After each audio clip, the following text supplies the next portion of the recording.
Mudah-mudahan kita bisa jadikan anak-anak kita anak-anak yang hebat dunia akhirat. Tapi tentu kita harus tahu bagaimana Allah dan Rasulnya mengajarkan kepada kita untuk mendidik anak-anak kita. Maka apa yang saya sampaikan adalah berdasarkan apa yang Allah firmankan dalam Al-Quran tentu saja, dan bagaimana Rasulullah SAW dalam membersamai anak-anak. Langsung saja kita mulai, teman-teman yang saya cintai. Di dalam Al-Quran, posisi anak-anak di dalam kehidupan kita ini beraneka macam. Ada anak-anak yang datang dalam kehidupan kita, dia sebagai perhiasan hidup. Ibu-ibu kalau ketemu perhiasan, sesuatu yang perhiasan hidup membuat kita bahagia, ya kan? Anak-anak, secapek apapun kita, kalau kita bertemu dengan anak-anak, kita bahagia. Saya biasanya curhat sedikit sebelum saya mulai ceramah-ceramah berikutnya. Saya ketika ceramah, safari dakwah Bu, biasanya sehari 14 jam, pagi, siang, sore, malam. Biasanya di malam hari itu udah ada perasaan bahagia. Kenapa? Karena sebentar lagi mau ketemu sama anak-anak. Jadi rasa penat seharian gak terasa ketika sudah bertemu dengan anak-anak. Betul ya ibu semua ya? Ibu-ibu lagi ada masalah apapun melihat anak-anak, mereka adalah perhiasan hidup, kebahagiaan hidup untuk kita. Dalam surah Ali Imran ayat ke-14, Allah Subhanahu wa taala berfirman, A'udzu billahi minasyaitonir rajim. Zuina lin-nasi hubbu syahawati minan nisa' wal banin wal qanatiril muqantarah, dan seterusnya. Allah Subhanahu wa taala ingatkan, dijadikan indah pada pandangan manusia kecintaan terhadap apa-apa yang diingini. Allah sebutkan yang indah itu wanita-wanita, anak-anak, dan harta-harta yang banyak. Jadi posisi anak dalam kehidupan kita, dia bisa menjadi hiasan hidup, perhiasan hidup untuk kita, kebanggaan untuk kita. Kedua, ternyata anak-anak di dalam Al-Quran juga disebut dia bisa sebagai cobaan hidup untuk kita. Allah Subhanahu wa taala berfirman salah satunya dalam surah At-Taghabun ayat ke-15. Allah Subhanahu wa taala berfirman, A'udzu billahi minasyaitonir rajim. Innama amwalukum wa auladukum fitnah wallahu 'indahu ajrun 'adzim. Kata Allah, sesungguhnya hartamu dan anak-anakmu hanyalah cobaan bagimu, dan di sisi Allah lah pahala yang besar. Kadang-kadang Allah memberikan cobaan dalam kehidupan kita lewat anak-anak kita. Mungkin ekonomi baik, mungkin kesehatan baik, mungkin yang lain-lain baik, tapi ternyata Allah uji melalui anak-anak kita. Ada yang Allah uji anak-anaknya, mungkin diberikan ujian oleh Allah terlibat kenakalan remaja kah? Atau mungkin ada yang Allah berikan ujian lewat anaknya, anak yang sakit sejak kecil, sejak lahir misalnya. Allah takdirkan anak-anak itu menjadi cobaan, ujian bagi kita. Saya teringat cerita seorang guru, seorang ustadz yang bercerita kepada saya bahwa beliau memiliki seorang teman, tokoh masyarakat, Masya Allah, suami istri, sangat menginspirasi orang banyak di luar sana, dan sangat sibuk sehingga lupa untuk memberikan bonding kepada anak-anaknya. Lalu anak ini dirasanya aman karena sudah diberikan atau sudah dikirimkan ke pesantren. Namun suatu ketika orang tua ini dipanggil oleh kepala sekolah karena ternyata mendapati anaknya di sekolah terlibat kenakalan remaja, melakukan tindakan asusila. Begitulah kira-kira, saya tidak bisa jelaskan lebih lanjut. Namun kedua orang tua ini sangat syok ketika mendengar hal tersebut. Bagaimana mungkin suami istri yang menginspirasi orang di mana-mana di luar sana begitu hebat di mata masyarakat, namun anaknya sendiri diuji oleh Allah Subhanahu wa taala dengan kasus yang tidak ringan. Maka orang tua ini bersujud kepada Allah Subhanahu wa taala, meneteskan air matanya dan tidak menyangka bahwa anaknya sendiri yang menjadi cobaan hidup baginya.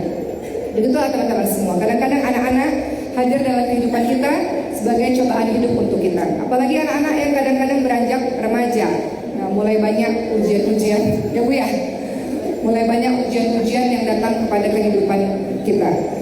Atau anak-anak yang memang Allah takdirkan sejak kecilnya, sejak lahirnya dalam keadaan yang sakit misalnya, Allah uji saya, ibu sekalian, dengan anak yang memiliki kelainan langka. Alhamdulillah ala kulli hal. Terima kasih kepada Allah, segala puji bagi Allah untuk semua keadaan. Kalau kita diberikan oleh Allah ujian-ujian, katakan alhamdulillah ala kulli hal. Segala puji bagi Allah untuk semua keadaan. Kita berterima kasih kepada Allah atas semua keadaan. Alhamdulillah, dengan diberikannya anak yang memiliki kelainan langka membuat saya bisa bersyukur banyak hal. Dulu ketika saya melihat anak-anak bisa berjalan biasa aja, anak-anak bisa menangis ya normal, semua anak begitu. Tapi begitu saya tahu anak saya tidak bisa menangis, anak saya kalau berjalan butuh yang namanya terapi ratusan kali. Untuk bisa sekedar angkat kepala perlu terapi dengan tetesan air matanya yang begitu. Dia belum bisa nangis Bu, karena ada kelemahan otot, hipotonia, otot yang lemah. Sementara menangis perlu otot, betul? Mengunyah perlu otot. Anak saya waktu itu tidak bisa mengunyah, tidak bisa minum ASI, jadi harus pakai selang. Sejak saat itulah intinya akhirnya semuanya berubah jadi penuh rasa syukur. Anak kita bergerak itu karena Allah memberikan anak itu bisa bergerak. Alhamdulillah. Anak itu bisa menangis, Masya Allah. Jadi kalau anak-anak ibu nangis, jangan dimarahin secara berlebih-lebihan. Karena banyak orang tua di luar sana yang menginginkan anaknya bisa menangis seperti anaknya ibu-ibu semua. Kalau anak-anak aktif bergerak ke sana kemari, jangan dimarahi berlebih-lebihan. Dikarenakan banyak orang tua di luar sana yang merindukan anaknya bisa bergerak ke sana kemari seperti anaknya ibu-ibu semua. Dan itu saya rasakan, makanya saya bisa mengatakan hal ini. Betul ya Bu? Jadi kita kembali lagi, posisi anak di dalam Al-Quran adalah anak-anak kadang-kadang dia menjadi cobaan hidup bagi kita. Dalilnya dalam surah At-Taghabun ayat ke-15. Kemudian yang ketiga, ternyata dalam Al-Quran anak-anak ini bisa menjadi musuh. Anak-anak bisa menjadi musuh. Musuh ternyata bukan dari mana-mana, ternyata musuh datang dari anak sendiri.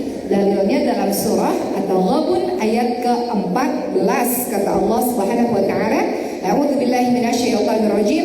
Ya ayyuhalladzina amanu inna min azwajikum wa auladikum aduwwan lakum fahdharuhum wa in ta'fu wa tasfahu wa taghfiru fa innallaha ghafurur rahim.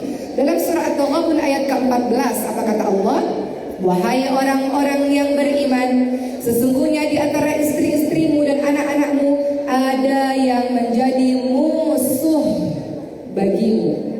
Maka berhati-hatilah kamu terhadap mereka, dan jika kamu memaafkan dan tidak memarahi serta mengampuni mereka, maka sesungguhnya Allah Maha Pengampun lagi Maha Penyayang.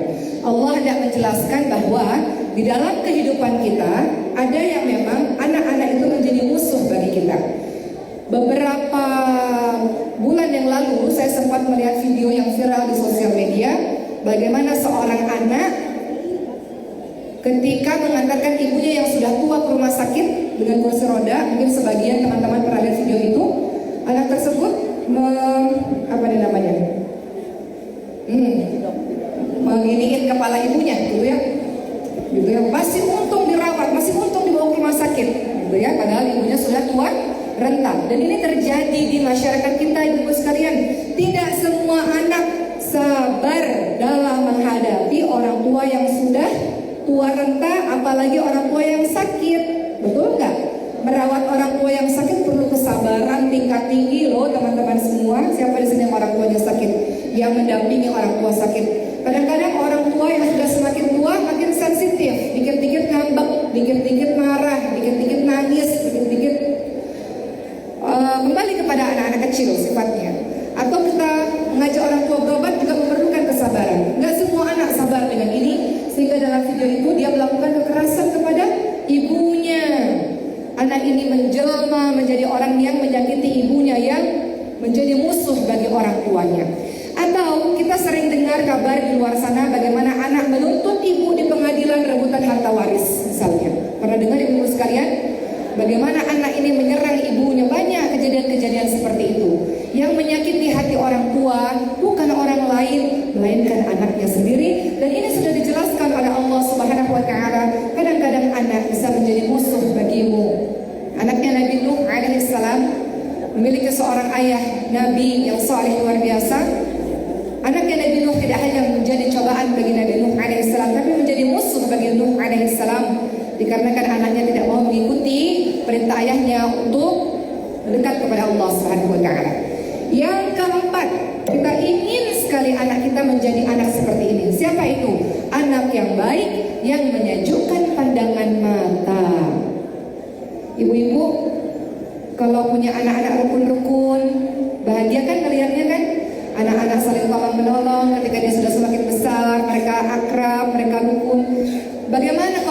satunya. Anak-anak semakin besar bertengkar satu sama lain, saling benci satu sama lain, saling menyakiti satu sama lain. Pasti ibu-ibu yang sudah sepuh-sepuh, yang sudah tua, pasti meneteskan air mata. Apa salahnya ini ya Allah? Kenapa anakku bertengkar satu sama lain ya Allah? Betul nggak ibu-ibu sekalian? Maka yang kita inginkan dalam kehidupan kita ingin anak-anak kita menjadi anak-anak yang baik dan menunjukkan pandangan mata. Oleh karena itu, teman-teman sekalian, dalam surah Al-Furqan ayat 74, Allah mengajarkan sebuah doa yang senantiasa diucapkan oleh ibadur rahman, orang-orang yang saleh. Doanya adalah Rabbana hab lana min azwajina wa dhurriyyatina qurrata a'yun waj'alna lil muttaqina imama.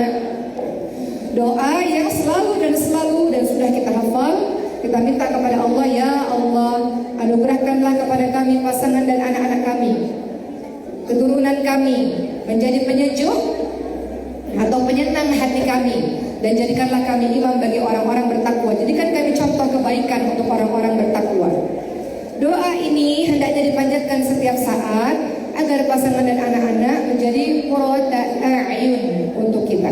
Bayangkan kalau di rumah keluarga, anak, pasangan menjadi penyejuk hati, ya Allah, baiti jannati, rumah menjadi syurga. Ibu-ibu kalau rumahnya tentram, anak-anak menjadi penyejuk hati, penyenang hati, suami juga, wah tentram rumah. Kita mau melakukan kegiatan apapun sudah punya kekuatan besar dari rumah. Tapi coba sebaliknya, rumah menjadi neraka bagi kita, habis energi kita, banyak kesedihan dalam rumah. Bagaimana kita bisa melakukan kebaikan untuk orang lain di luar sana sementara diri kita sendiri perlu pertolongan, betul ibu sekalian? Maka kita minta kepada Allah dengan doa yang selalu harus diucapkan setiap saat, Rabbana hab lana min azwajina wa dhurriyyatina qurrata a'yun waj'alna lil muttaqina imama. Doa ini setiap saat. Baik, sebelum kita lihat bagaimana panduan Al-Quran dalam mendidik anak-anak kita, di dalam Al-Quran ada berbagai macam cara mendidik anak-anak. Ibu-ibu bisa lihat dalam surah Ali Imran ayat 35 sampai 37. Itu surah atau ayat-ayat mengenai bagaimana ibunda Siti Maryam mendidik anaknya. Atau ibu bisa lihat surah Luqman ayat 13 sampai 19. Bagaimana seorang Luqmanul Hakim, seorang yang bijaksana mendidik anaknya. Atau hari ini kita akan bahas juga bagaimana Nabi Ibrahim alaihissalam mendidik anaknya dalam surah As-Saffat ayat 100 sampai 111. Dan masih banyak lagi cara mendidik anak-anak di dalam Al-Quran yang mungkin tidak semua kita bahas pada hari ini. Tapi sebelum kita bahas beberapa cara pendidikan kepada anak itu, mari kita lihat.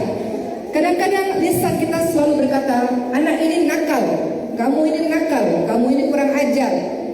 Bagaimana mungkin seorang ibu sanggup mengatakan kalimat-kalimat demikian? Sebetulnya tidak ada anak-anak yang nakal. Yang ada adalah anak-anak yang belum tahu, yang belum sadar.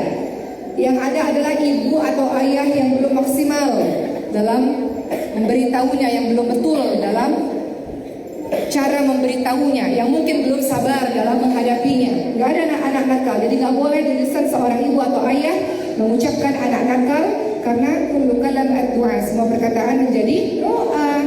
Hati-hati lisan para orang tua, karena setiap lisannya bisa menjadi doa. Tapi saya ingin menyampaikan, ada beberapa anak-anak yang bertindak di luar aturan. Saya agak tidak terlalu suka menyebut anak nakal, ibu sekalian ya. Kalau ada anak-anak yang bertindak di luar aturan yang ada misalnya, apa penyebabnya? Sebelum kita menunjuk engkau nakal atau melabeli kalimat seperti itu, mari kita lihat. Tentu saja mungkin ada kesalahan kita yang membuat dia melakukan seperti itu. Betul nggak Bu? Anak-anak di sekolah, di sini kan banyak guru-guru, wali-wali murid. Anak-anak di sekolah ada guru-guru BP. Coba tanya sama guru-guru BP. Anak-anak itu kenapa mereka memiliki tabiat yang seperti itu di luar aturan? Salah satunya ternyata masalah yang datang dari dalam rumah. Mungkin rumah tidak menjadi tempat yang nyaman untuknya. Mungkin ayah ibu selalu bertengkar dengan kata-kata keras, saling mencaci maki. Mungkin ayah yang bertindak kasar dan keras kepadanya dengan pukulan-pukulan, dengan kalimat-kalimat yang buruk, menyebabkan anak itu menjadi anak yang seperti itu. Tidak bisa anak itu tiba-tiba menjadi begitu. Pasti ada penyebabnya. Maka kita harus tahu dulu apa yang menyebabkan anak-anak kita bertindak di luar aturan-aturan yang ada. Pertama, karena orang tuanya sendiri yang jauh daripada agama. Orang tuanya sendiri yang jauh daripada agama. Rasulullah SAW ketika duduk di dalam masjid dan ada orang-orang yang bersama Rasulullah, tiba-tiba ada 3 orang datang, ibu-ibu sekalian. 2 orang menghampiri Rasulullah, sedangkan yang satu lagi pergi. Lalu 2 orang itu memilih tempat duduk, yang satu datang lebih awal duduk paling depan, ya. Kemudian yang satu lagi cari tiang-tiang di belakang, duduk diam nih dan gak kelihatan, tapi tetap datang. Yang satunya pergi. Maka apa kata Rasulullah SAW? Maukah kalian aku beritahu wahai para sahabat tentang 3 orang ini? Yang pertama, ya, orang ini datang ke majelis dengan penuh semangat, dia ingin berlindung kepada Allah Subhanahu wa taala yang menuntut ilmu, maka Allah pun melindunginya. Orang kedua, dia malu dalam menuntut ilmu, dia malu sembunyi-sembunyi di belakang, malu. Maka kata Rasulullah, maka Allah pun malu terhadapnya. Sedangkan yang ketiga, dia berpaling, maka Allah pun berpaling darinya. Hadis riwayat Muttafaqun alaih. Artinya yang mau berada dalam majelis ilmu, maka dia adalah orang-orang yang akan mendapatkan kebaikan. Orang-orang yang menjauhi majelis ilmu, maka akan jauh daripada kebaikan. Jadi kalau kita mau jadi orang tua yang lebih baik, pastinya terus menambah ilmu kita. Salah satu yang membuat kita tidak benar dalam mendidik anak-anak karena kurangnya ilmu, betul Bu? Waktu itu saya sempat bercanda pada ibu saya, Ibu, kok nggak mendidik Oki menjadi penghafal Quran dari kecil? Dulu kan kita hanya baca Quran ya Bu, kebiasaan kita dulu. Kalau sekarang kan tahfidz, alhamdulillah mulai banyak menghafal. Kalau kebiasaan dulu TPA sore-sore baca aja, baca. Kemudian kata ibu saya, ya kan orang dulu belum banyak pengetahuannya, tidak seperti orang-orang di zaman sekarang, gitu ya. Jadi kadang-kadang kita belum bisa mendidik anak kita dengan sebaik-baik mungkin karena kurangnya ilmu. Tapi sekarang nggak ada alasan untuk nggak berilmu, karena ilmu bisa didapat dengan mudah di mana saja. Kajian-kajian keislaman di masjid-masjid banyak. Kemudian di sosial media banyak, ibu bisa mendengarkan berbagai macam ilmu parenting untuk mendidik anak-anak kita. Jadi penyebab anak-anak berlaku yang tidak sesuai harapan kita mungkin karena diri kita sendiri. Orang tua jauh daripada agama. Ibu ingin anak-anaknya jadi orang yang mencintai Quran. Anak-anak mengatakan, gimana saya baca Quran? Mama sendiri kerjanya nonton sinetron. Benar nggak Bu? Gimana saya baca Quran, nonton sinetron aja, sholatnya nanti tunggu iklan. Pas iklan baru dia sholat. Nanti kalau sinetronnya udah mau mulai, sholatnya dicepetin supaya nggak ketinggalan nonton sinetronnya. Gimana mau ngaji? Tuh ayah sendiri nggak bisa ngaji, kerjanya main handphone melulu. Kan anak sekarang udah jago-jago Bu untuk menilai, betul Bu? Ya Allah, anak saya umur 4 tahun saja itu sudah bisa mengkritisi, sudah bisa menilai. Gitu ya, kadang-kadang kalau ada apa-apa dia akan menilai. Maka jangan sampai anak kita mengatakan, mama lah kerjanya apa? Sinetron melulu kerjanya. Apalagi Bu biasanya Bu, gosip melulu. Ayah lah kerjanya pergi melulu, kerjanya marah-marah melulu, cerewet, misalnya begitu. Boleh sekali-kali kita tanya sama anak kita, nak, menurut kamu mama gimana nak? Kalau dia bilang mama ya Allah orangnya baik, suka ngaji, alhamdulillah Bu, dia penilaian paling jujur. Kalau bapak orangnya gimana? Bapak orangnya suka ke masjid, misalnya, alhamdulillah. Jangan sampai dia bilang mama orangnya marah-marah melulu, mama orangnya apa? Ngomel-ngomel melulu, pusing, gitu ya. Jadi anak-anak penilaian terbaik. Jadi kembali lagi, anak-anak bertindak tidak sesuai aturan disebabkan karena orang tuanya jauh daripada agama. Engkau ingin anak-anakmu cinta Quran, maka di dalam rumahmu harus ada waktu khusus bersama Quran yang semua anggota keluarganya memegang Quran pada jam itu. Ibu-ibu yang pilih, bisa ba'da subuh atau qabla subuh atau ba'da maghrib atau ba'da isya, ibu yang pilih. Keluarga kami memilih ba'da isya sampai jam 9 malam adalah waktu khusus bersama dengan Al-Quran. Semuanya Quran. Walaupun cara belajar Qurannya beda-beda. Anak saya ada yang namanya Khadijah, dia sangat suka bergerak ke sana kemari. Dia menghafalkan Quran di rumah itu sambil main badminton ngafalin Quran, sambil tendang-tendang bola ngafalin Quran. Yang penting dia mulai belajar Quran. Baru nanti sudah agak lebih besar dia bisa duduk dengan tenang. Intinya dimulai saja dulu. Jadi kembali lagi yang pertama, anak-anak kita bertindak tidak sesuai aturan dikarenakan orang tuanya sendiri yang jauh daripada agama. Kedua, ya teman-teman harus ingat, solehnya orang tua akan berdampak kepada solehnya anak. Ada satu ulama mengatakan, wahai anakku, sungguh aku terus menambah sholatku karenamu agar engkau menjadi soleh. Jadi orang tua yang soleh akan berdampak anaknya menjadi soleh. Kedua, kenapa ada anak-anak yang bertindak tidak sesuai aturan? Jangan buru-buru menyalahkan kau nakal, nak. Melainkan kau perhatikan dulu, wahai para ibu, lingkungan dan teman-temannya. Mungkin lingkungan dan teman-temannya adalah teman-teman yang buruk, lingkungan yang buruk. Apa kata Rasulullah SAW? Siapapun yang berteman dengan penjual minyak wangi, kecipratan wanginya. Siapapun yang berteman dengan pandai besi, kecipratan api dan baunya. Rasul ingatkan seseorang sesuai dengan agama temannya. Jadi kalau kita ingin tahu siapa dia sesungguhnya, lihat saja siapa 5, 6, 7 orang terdekatnya. Kira-kira begitulah karakternya. Jadi hati-hati dengan urusan pertemanan ini, Ibu sekalian. Oleh karena itu, salah satu yang paling mudah adalah pilih sekolah yang kira-kira pergaulannya, pertemanannya, circle-nya adalah orang-orang yang sesuai visi misi, Ibu sekalian. Ya. Kemudian yang ketiga, kenapa ada anak-anak yang bertindak macam-macam? Ketiga, mungkin karena perlakuan buruk orang tuanya kepada dirinya. Dalam surah Al-Baqarah ayat 83 Allah Subhanahu wa taala berfirman, "A'udzubillahi minasyaitonir rajim wa qulu lin-nasi husna." Ucapkanlah kata-kata yang baik kepada manusia. Kepada manusia, apalagi kepada anak sendiri.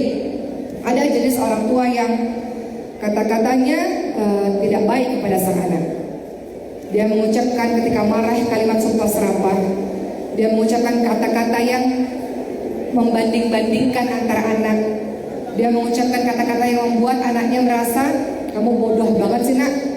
Akhirnya dia terserap di kepalanya, iya aku bodoh, aku bodoh, aku bodoh. Seperti itu. Itu disebabkan karena kata-katamu sendiri.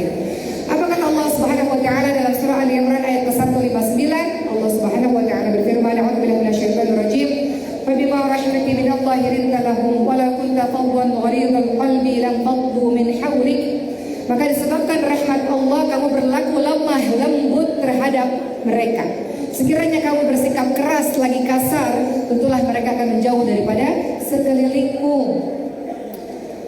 Wahai para ibu dan para ayah, Rasulullah saja menyuruh kita kalau kita bertemu dengan saudara kita sesama muslim yang mencintai Allah, kita katakan aku mencintaimu karena Allah. Uhibbuka fillah, uhibbuka fillah. Itu sama teman seiman, apalagi sama anak sendiri. Kadang-kadang ada di antara kita yang gak terbiasa dalam keluarga. Nah, mama sayang sama kamu nak. Nah, mama cinta sama kamu nak. Kamu tuh permata hati mama nak, I love you sayang. Kadang-kadang kebiasaan mengucapkan cinta ini gak ada dalam kebiasaan keluarga kita. Padahal Rasulullah SAW mengajarkan kita kepada sesama saudara saja kita katakan aku mencintaimu karena Allah, apalagi dengan anak sendiri. Jadi wajar kalau anak-anak kita mengatakan mama gak sayang sama aku, karena dia gak merasakan dan gak ngerti kalau selama ini mamanya larang-larang karena mamanya sayang. Karena mamanya gak pernah mengatakan I love you nak, mama sayang kamu nak. Dia gak ngerti. Menurut ibu sayang, menurut dia mama gak sayang karena gak diucapkan cinta itu, atau gak dipeluk, gak dicium anak itu. Ada loh orang tua khususnya para ayah yang gak melakukannya. Makanya di zaman Nabi ada seseorang yang namanya Aqra, punya 10 orang anak. Kemudian beliau katakan kepada Nabi, kau mencium ya cucu-cucumu itu? Kemudian kata Nabi, tentu saja. Aku punya 10 anak, gak pernah aku cium, gak pernah aku peluk-peluk. Kata Rasulullah, man la yarham la yurham. Barang siapa yang tidak menyayangi tidak akan disayangi.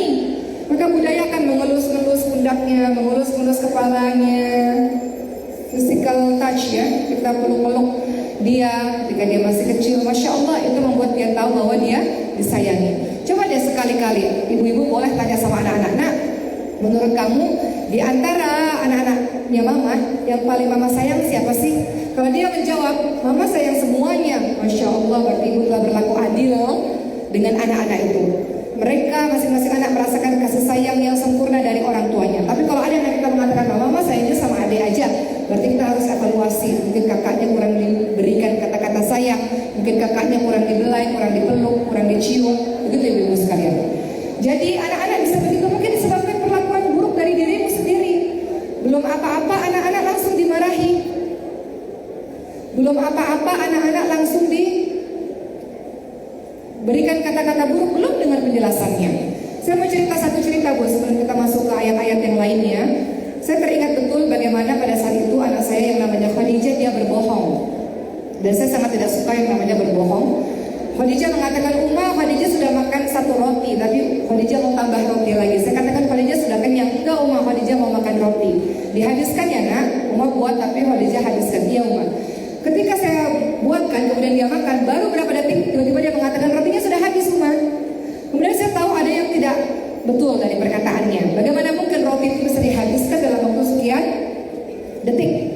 Maka saya katakan, Khadijah, tidak tahu, tapi Allah tahu apa yang Khadijah lakukan. Mengajarkan anak-anak yang pertama perasaan diawasi dan dilihat pada Allah Subhanahu wa taala. Bahwa Allah melihat apapun yang kau lakukan. Di mana roti itu Khadijah letakkan. Tidak lihat, tapi Allah lihat. Kemudian dia diam. Kemudian saya katakan, menghargai kejujuran, tidak pernah berbohong kepada Khadijah, dan harap Khadijah tidak bohong kepada Kemudian akhirnya dia berjalan dengan pelan dan menunjuk bahwa roti itu dibuang di tong sampah. Kemudian saya katakan pada Khadijah, perlu bicara sama Khadijah, kita bicara di kamar agar tidak terdengar oleh kakak-kakaknya yang lain. Waktu itu umurnya masih 4 tahun. Kemudian kami bicara berdua di kamar. Saya katakan, kenapa Khadijah? Kemudian Khadijah bilang, Khadijah kenyang Kemudian saya katakan, kenapa Khadijah berbohong nak? Khadijah takut nggak pernah marah kan sama Khadijah, dan nggak pernah bohong sama Khadijah. Menghargai kejujuran Khadijah. Saya katakan, terima kasih sayang karena sudah jujur. Namun yang kedua, berikutnya adalah sedih. Saya menceritakan perasaan saya sedih. Sedih karena Khadijah berbohong kepada biar dia mengerti perasaan saya. Dan saya katakan, nggak pernah berbohong kepada Khadijah kan? Kemudian dia terdiam, air matanya sudah menggenang. Kemudian setelah itu saya katakan, jangan diulangi lagi. Khadijah tahu yang Khadijah lakukan adalah pertama berbohong, tapi Khadijah sudah jujur dan menghargai kejujuran itu.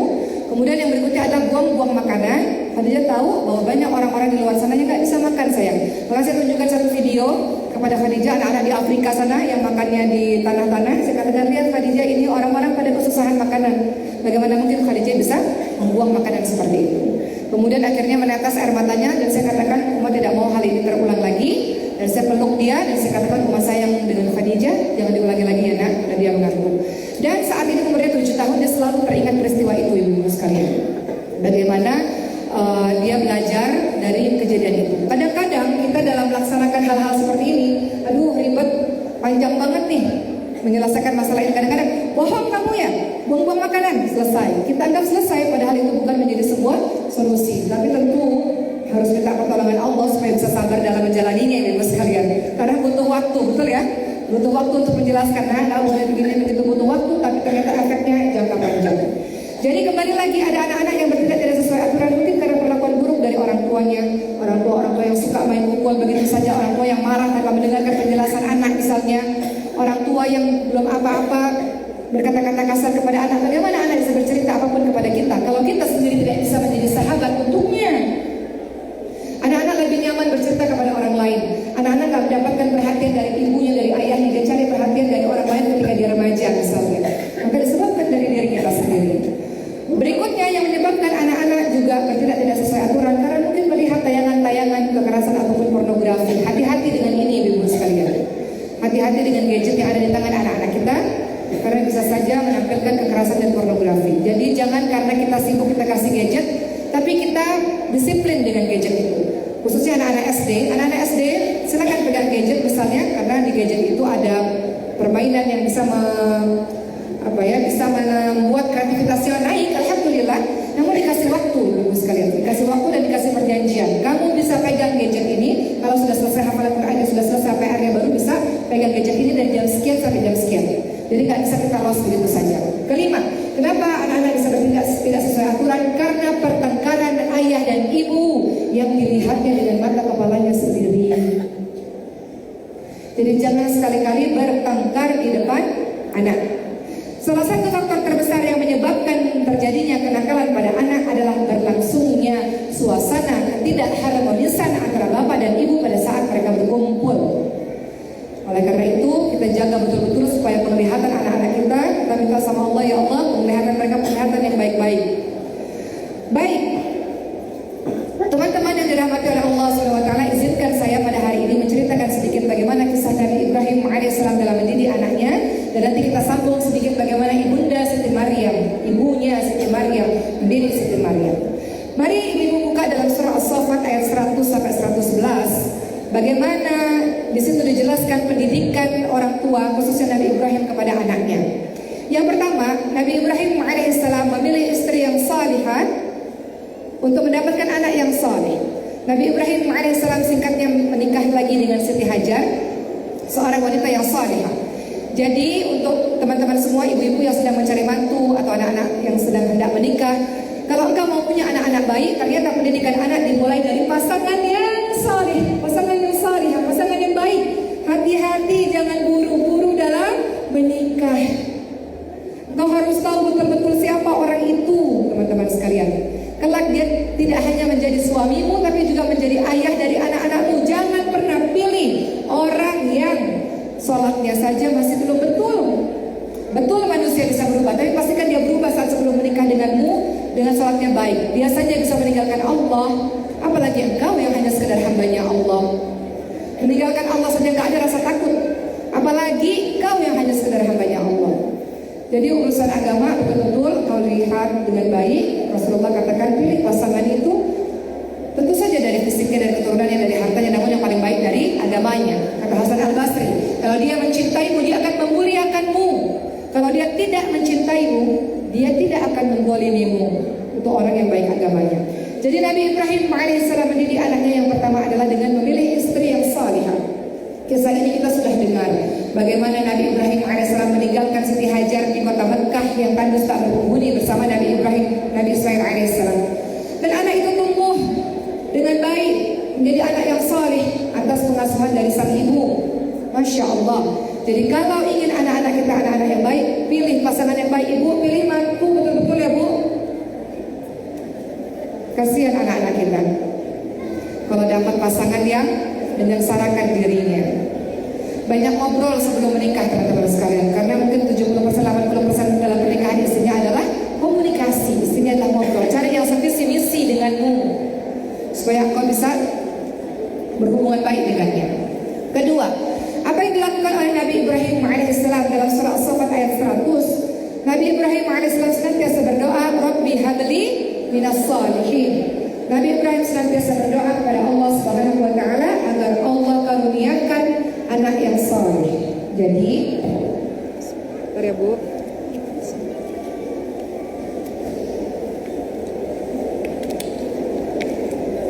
Jadi ibu-ibu berdoa kepada Allah dengan doa yang diajarkan oleh Allah dan Rasulnya. Boleh nggak sih doa-doa yang lain? Doa-doa pakai bahasa kita boleh?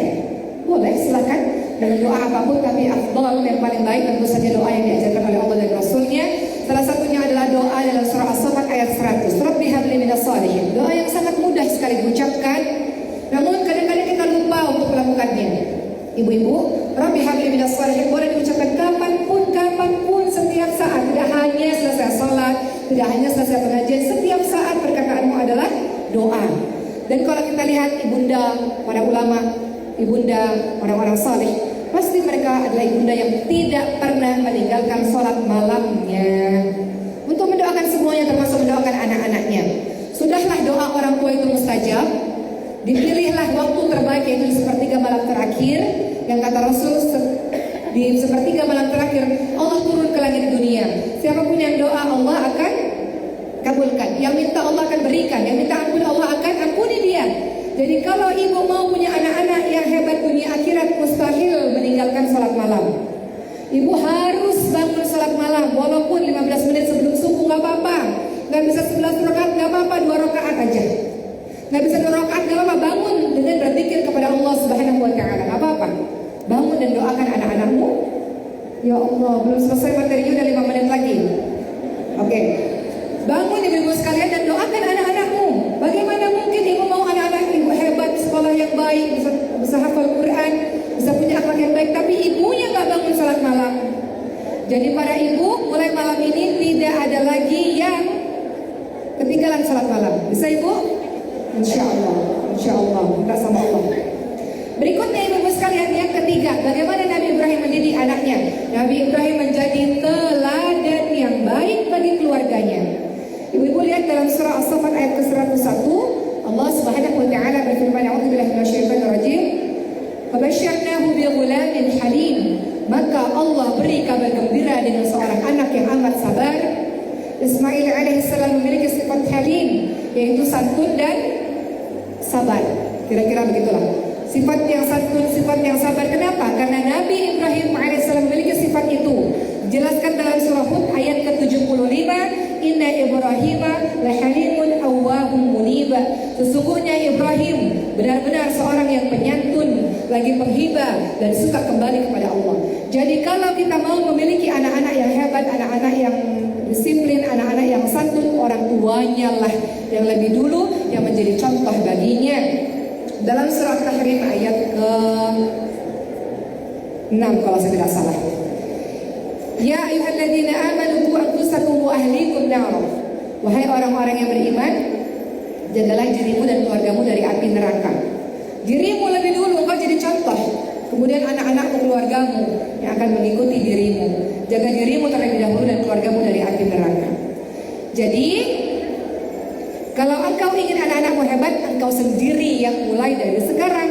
Ibu-ibu mau anaknya dekat Quran, tapi ibu-ibunya juga harus menghafalkan Quran. Alhamdulillah, anak-anak dikasih tugas dari sekolah, ibunya ngajarin, ibunya jadi hafal. Ibu, alhamdulillah ada tugas tahfidz dari sekolah. Kalau nggak ada tugas tahfidz dari sekolah anak, ibu nggak ngajarin nggak hafal-hafal tuh. Dan kalau sholat trikul lagi. Ayatnya, kulhu lagi, kulahu birabbil falaq, kulahu birabbin nas. Itu aja diputar-putar. Tapi alhamdulillah karena anak-anak sudah hafal Quran. Anak PAUD sekarang juz amma sudah selesai, ibu sekalian. Ibu sudah berapa juz? Juz jambu, juz mangga, juz strawberry. Semangat ya Bu. Kan anaknya mau jadi anak hebat. Keempat, bagaimana cara Nabi Ibrahim alaihissalam mendidik anaknya? Memilih lingkungan yang baik bagi perkembangan sang anak. Siti Hajar ketika melahirkan Ismail alaihissalam, kemudian Nabi Ibrahim mengantarkannya ke kota Mekah, ya, kemudian bermunajat kepada Allah yang diabadikan dalam surah Ibrahim ayat 37 yang bunyinya, ya Tuhan kami, sesungguhnya aku telah menempatkan sebagian keturunanku di lembah yang tidak memiliki tanam-tanaman di dekat rumah Engkau, Baitullah yang dihormati. Ya Tuhan kami, yang demikian itu agar mereka mendirikan salat, ya Allah, dan jadikanlah hati sebagai manusia condong kepada mereka, dan sekilangkanlah mereka dari buah-buahan, mudah-mudahan mereka bersyukur. Nabi Ibrahim meletakkan anaknya di tempat yang baik. Begitu pula kita tempatkan anak-anak kita di sekolah-sekolah yang baik, di pesantren-pesantren yang baik, di lingkungan yang baik. Itu cara mendidik anak. Kelima, cara mendidik anaknya Nabi Ibrahim alaihissalam adalah bersifat demokratis dan komunikatif kepada anak. Sikap demokratis itu dicontohkan dalam surah As-Saffat ayat 102. Ketika Nabi Ibrahim mengatakan, "Nak, semalam aku bermimpi, nak, menyembelihmu, nak. Apa pendapatmu, nak? Bagaimana menurutmu, nak? Apa yang kau pikirkan, nak?" Itu komunikatif. Bukan hanya sekedar pokoknya harus ikut. Pokoknya mama yang lebih tahu. Udah, masa banyak tanya. Itu otoriter. Pola komunikasi yang diajarkan Nabi Ibrahim alaihissalam, "Nak, menurut kamu gimana, nak? Ada pendapat nggak sayang? Kamu melihatnya gimana, nak? Ada yang mau disampaikan nggak sayang?" Itu komunikatif dan demokratis. Kita menghargai apa yang menjadi pemikirannya, apa perasaannya. Tidak hanya kita satu arah, tapi berkomunikasi dua arah, komunikatif. Itu yang dilakukan oleh Nabi Ibrahim alaihissalam. Keenam, bagaimana pendidikannya Nabi Ibrahim alaihissalam kepada anaknya? Mencintai karena Allah. Dalam surah As-Saffat 103-111 dijelaskan Nabi Ibrahim alaihissalam menyembelih anaknya, dan anaknya katakan, "Lakukan ayah. Mudah-mudahan aku termasuk orang-orang yang sabar." Nabi Ibrahim mengajarkan, "Ya Allah, Engkaulah yang paling aku cintai, ya Allah. Walaupun anak ini menunggu puluhan tahun, walaupun setelah lahir Engkau suruh aku berpisah dengannya, ya Allah, dan sekarang ketika dia sudah semakin besar, Engkau suruh aku menyembelihnya. Kulakukan semua yang Kau minta, ya Allah." Makanya Nabi Ibrahim digelari Khalilullah, kekasihnya Allah. Nabi Ibrahim alaihissalam mengajarkan pada kita mencintai Allah lebih dari segalanya. Bagaimana dalam kehidupan kita sehari-hari? Contoh sederhana. Ibu-ibu kata Rasul, anak harus sholat 5 waktu dari umur 7 tahun. 10 tahun gak sholat lebih tegas lagi. Sebagian ibu-ibu mengatakan, "Ya Allah, sholat subuh kasihan anakku ini. Gak usah dibangunin lah, masih umur 7 tahun. Capek, nanti ngantuk sekolahnya." Padahal Rasul katakan umur 7 tahun harus sholat 5 waktu. Berarti ibu lebih sayang anak ibu dibanding dengan Allah dan Rasulnya. Kalau rumah kita kebakaran, mau anak itu lagi tidur kek, pasti ibu gotong anak itu, ibu gendong anak itu untuk bisa keluar dari kobaran api. Itu baru api dunia, apalagi tapi nerakanya Allah Subhanahu wa taala. Makanya ketat dalam urusan sholat. Kalau nggak ketat dari kecil, nanti kalau sudah besar susah ini sekalian, betul? Banyak jemaah yang tanya, bagaimana caranya menyuruh anak sholat? Dia umurnya sudah 25 tahun nggak pernah sholat. Pertanyaannya, waktu kecilnya gimana? Betul kok?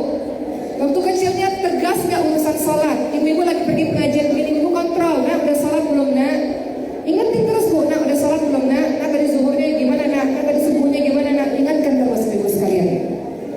Ketujuh, Nabi Ibrahim AS mengajarkan kepada kita teman-teman sekalian untuk beribadah bersama-sama dengan anak-anak.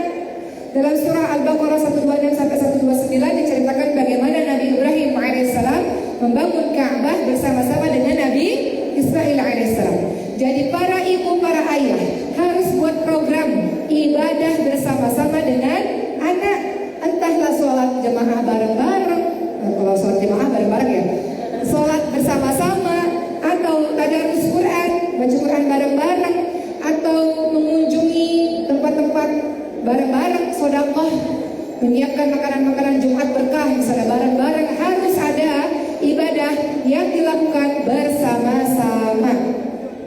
Yang paling mudah, Quran bareng-bareng setiap hari, murojaah bareng-bareng, saling setoran bareng-bareng. Indahnya Masya Allah keluarga yang seperti ini. Anak setoran kepada ibu baca Quran, anak dengar. Yang paling indah istri setoran sama suami. Indahnya Masya Allah. Sayangnya gak semua keluarga begitu ya bu.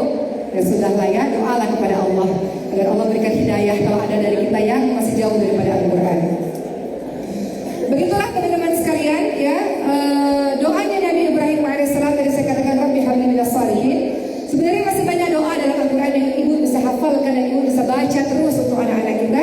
Salah satunya doa Nabi Zakaria alaihissalam yang juga dikaruniai anak di usia tuanya. Dalam surah Ali Imran ayat ke-38, doanya Nabi Zakaria alaihissalam adalah Rabbi habli min ladunka dzurriyyatan thayyibatan innaka sami'ud du'a.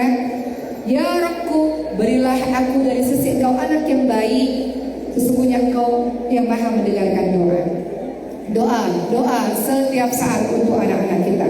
Dan kita punya tugas memperbaiki diri kita menjadi saleh. Kalau kita mau anak-anak kita menjadi anak-anak yang saleh. Berikan pendidikan agama sejak dini, Ibu sekalian. Perhatikan surah Luqman ayat 13. Sebelum mengajarkan sholat, sebelum mengajarkan bakti sama orang tua, sebelum mengajarkan akhlak, ajarkan anak-anak perkara tauhid. Ya bunayya la tusyrik billah inna syirka la dzulmun 'adzim. Wahai anakku sayang, janganlah engkau menyekutukan Allah nak. Karena menyekutukan Allah sebuah kezaliman yang besar. Nah, kau pintar sayang, dapat nilai yang bagus dari sekolah karena Allah yang memberikan kau kecerdasan sayang itu tauhid. Nah, kau sakit nak, kita akan minum obat, berobat kepada dokter, tapi mereka semua perantara. Minta dulu kepada Allah nak. Allah yang memberikan sakit, Allah yang memberikan kesembuhan, itu tauhid. Nah, kalau kau mau sesuatu sayang, mama akan berikan, tapi minta dulu sama Allah nak. Nanti Allah akan gerakkan mama untuk berikan. Jadi minta sama Allah apapun yang kau minta, itu namanya tauhid. Ajarkan pada anak-anak kita nak, engkau sehat sayang, tanganmu itu bisa menulis dengan indah karena Allah yang menciptakan tanganmu untuk bisa menulis seperti itu namanya tauhid. Ajarkan anak-anak kita semuanya Allah yang menciptakan, semuanya atas izin Allah Subhanahu wa taala, dan minta apapun pertama kali kepada Allah. Kalau Allah berkehendak semuanya mudah bagi Allah Subhanahu wa taala menjadikan seseorang bisa melakukan sesuatu. Tauhid. Ajarkan anak-anak kita pendidikan agama sejak dini, yaitu melibatkan Allah dalam rumah kita. Nah Allah lihat, nah Allah senang, nah Masya Allah, nah Allah tahu, nah Allah gak suka hal-hal seperti itu sayang. Allah, sehingga dia merasa diawasi dalam kehidupannya, merasa dilihat terus oleh Allah Subhanahu wa taala. Juga teman-teman sekalian, Masya Allah indahnya agama ini. Bagaimana Allah dan Rasulnya mengajarkan kita tentang kelemah lembutan kepada anak-anak kita. Apa kata Rasulullah SAW? Tidaklah kelemah lembutan pada sesuatu kecuali akan menghiasinya, dan tidaklah dicabut dari sesuatu kecuali akan memperburuknya. Lemah lembut itu sekalian. Rasul ketika dinaiki pundaknya ketika salat oleh cucu-cucunya, Rasul gak bangun begitu saja. Sampai-sampai para sahabat penasaran, Rasul kau dapat wahyu ya ketika selesai salat? Kata Rasul tidak, karena cucu-cucuku ini sedang naik di atasku dan aku tidak suka menyegerakan hingga mereka menunaikan kemauannya. Rasul begitu penyayang kepada anak-anak ibu sekalian. Rasul ketika salat menggendong anak, Betul, ibu sekalian? Rasul ketika sholat, mengimami sholat para sahabat, beliau dalam kondisi menggendong seorang anak. Ketika beliau sujud, ketika Rasul sujud, anak tersebut diletakkan di atas tanah. Kalau Rasul berdiri bangkit, anaknya digendong lagi. Ini bentuk bagaimana Rasul sangat mencintai anak-anak, sangat menyayangi anak-anak. Oleh karena itu teman-teman sekalian, saya sedikit mau tambahkan tentang bagaimana parentingnya Ibunda Siti Maryam yang ibu lihat dalam surah Al-Imran 35-37. Secara singkat saya akan jabarkan. Ibunda Siti Maryam mengajarkan kepada kita bahwa beliau bertekad, bernazar, berjanji kepada Allah agar anak yang dikandungnya dan akan dilahirkannya ini menjadi anak yang mengabdi untuk agama Allah Subhanahu wa taala. Jadi para ibu atau para nenek gitu ya, kalau saya nanti punya cucu atau kemudian punya anak, maka bertekad. Anak ini boleh jadi apapun. Gak harus semua anak kita jadi ustazah, betul ya Bu ya? Jadi dokter yang cinta Quran, yang cinta agama, jadi pejabat yang cinta agama, jadi guru yang cinta agama, cinta Allah. Maka tekad itu harus ada. Sebagaimana Ibunda Siti Maryam, beliau berdoa ketika beliau mengandung, Rabbi inni nadartu laka ma fi watani muharraran fataqabbal minni innaka antas samiul alim. Apa kata Ibunda Siti Maryam? Ya Tuhanku, sungguh aku berjanji kepada Engkau agar anak yang aku kandung ini ya Allah menjadi hamba Allah yang salih, berkhidmat kepadamu ya Allah, menolong agamamu, menjadi pengabdi untuk agamamu ya Allah. Karena itu terimalah janjimu ini ya Allah. Jadi ibunda yang salih ini berkata, ya Allah, jadikan anak ini anak yang salih ya Allah. Anak ini akan menolong agama ini ya Allah. Anak ini jadi anak yang kuat untuk mengabdi untuk agamamu ya Allah. Tidak mungkin doa itu keluar dari lisan seorang ibu yang tidak dekat dari Allah, tidak dekat dengan Allah Subhanahu wa taala. Kedua, Ibunda Siti Maryam mengajarkan kepada kita, mau anak-anak soleh, berikan nama baik untuk anak-anak itu. Wa in samaituha Maryam. Ibunda Siti Maryam memberikan nama anak itu nama Maryam, nama yang baik. Ibu-ibu kalau berikan nama anak-anak yang baik, panggil dengan yang baik-baik juga. Anak saya namanya Maryam, kata Maryam, Uma. Di sekolah Maryam, kadang-kadang dipanggil Iyam, ayam gitu Uma. Saya katakan panggilnya Maryam, nah, bilang teman-teman panggil Maryam ya. Khadijah, masa Khadijah dipanggil Ijah, panggil Khadijah. Panggil nama yang baik-baik, nama yang cantik-cantik itu. Apalagi Bu? Aisyah, Iseh, Aisyah. Dan nama-nama lainnya, panggil dengan yang baik. Kemudian yang ketiga, Ibunda Siti Maryam dalam surah Al-Imran ayat 36 dikatakan selalu berdoa kepada Allah Subhanahu wa taala. Doanya adalah wa inni u'idzuha bika wa dzurriyyataha minasyaitonir rajim. Ibunda Siti Maryam berdoa, ya Allah, aku mohon perlindungan untuknya serta anak-anak keturunannya kepada Engkau daripada syaitan yang terkutuk. Doa terus, doa. Kapan mencari lindungan yang baik lagi-lagi? Ibunda Siti Maryam meletakkan Siti Maryam di Baitul Maqdis Palestina, tempat yang terbaik, di bawah pengasuhan orang terbaik yaitu Nabi Zakaria alaihissalam. Dikatakan wa kaffalaha Zakaria. Kemudian yang berikutnya, Ibunda Siti Maryam mengajarkan kepada kita semua, kalau mau anak-anak baik, pastikan makanan, minuman yang masuk ke dalam tubuh anak-anak semuanya halal dan thayyib. Harus yang halal masuk. Kalau yang haram masuk, maka siap-siap anak ini menjadi anak yang susah mendengarkan nasihat. Rumah menjadi panas, mungkin karena ada haram yang masuk ke dalam tubuhnya. Sebagaimana Siti Maryam selalu mendapatkan makanan dari Allah Subhanahu wa taala. Di mihrabnya selalu ada makanan-makanan yang halal dan thayyib pastinya. Jadi di sini kita bisa lihat ibu sekalian, ternyata tugas kita ini banyak sekali. Betul Bu? Tidak akan bisa terjadi tanpa adanya ilmu dan tanpa adanya pertolongan dari Allah Subhanahu wa taala. Maka setiap saat minta sama Allah berikan kekuatan untuk kita terus memperbaiki diri, terus belajar, terus bisa sabar dalam menghadapi anak-anak kita, dan minta kepada Allah setiap saat agar anak-anak kita menjadi pejuang-pejuang agamanya insyaallah. Ibunda para ulama, banyak dari mereka single fighter, mereka anak-anak yang yatim-yatim, tapi ibu ini bisa teguh dalam membawa anak itu jadi anak-anak yang hebat, karena ibu ini adalah orang yang tahu memotivasi anaknya, memberikan pendidikan terbaik untuk anaknya. Imam Syafi'i rahimahullah dari kecil yatim, ibunya dari Gaza, Palestina pindah ke Mekah agar anak ini mendapatkan pendidikan yang baik, dan banyak ulama-ulama lainnya. Terakhir penutup dari saya mau ceritakan kisah Siti Hajar ibu sekalian.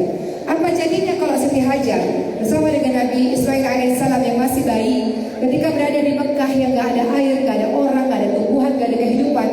Kalau Siti Hajar mengatakan, ya Allah, kenapa begini banget sih nasibku ya Allah? Udah mana suami pergi ninggalin saya? Apa sih dosa saya ya Allah? Gak adil ya Allah Kau kepadaku ya Allah. Apa jadinya kalau Siti Hajar hanya sekedar meratap atau marah-marah kepada Allah, atau merasa Allah gak adil kepadanya? Apa jadinya kalau Siti Hajar terus menangis, meratapi nasibnya, gak berbuat apa-apa? Gak pernah akan ada cerita yang namanya sa'i ataupun air zam-zam ataupun keturunan Nabi Ismail yang kemudian menjadi salah satunya Rasulullah SAW. Siti Hajar mengajarkan kepada kita jadi ibu yang tangguh, yang kuat, yang sabar, yang husnudzon kepada Allah Subhanahu wa taala, yang tawakal 'ala Allah. Semua ada di diri Siti Hajar. Beliau berlari dari sofa ke marwah, marwah ke sofa dengan bukit yang terjal. Padahal beliau tahu gak ada air, gak ada kehidupan, tapi beliau tidak pernah berhenti berjuang untuk memberikan yang terbaik untuk anaknya. Dan Allah lihat proses perjuangan itu sampai Allah berikan air zam-zam di bawah kakinya Nabi Ismail alaihissalam. Dan lewat air zam-zam kita bisa sampai hari ini menuju ke kota Mekah, dan kota Mekah menjadi ramai dengan adanya air zam-zam itu. Itu sebuah kisah dari seorang ibu tangguh bernama Siti Hajar. Jadi jangan ibu semua, kalau Allah uji kita dengan apapun, jangan pernah berhenti berjuang, jangan pernah putus asa. Kalau engkau lelah, nggak bisa berlari, berjalan. Kalau engkau nggak bisa berjalan, lakukan pergerakan, jangan berhenti untuk anak-anakmu. Insya Allah, mudah-mudahan dengan begitu anak-anak menjadi anak-anak yang hebat, karena punya ibu yang hebat, kuat, tangguh seperti dirimu. Insya Allah. Alhamdulillahirrabbilalamin. Sudah selesai tausiah saya pada hari ini, ibu sekalian. Kita akan lihat satu buah video, di mana video ini ada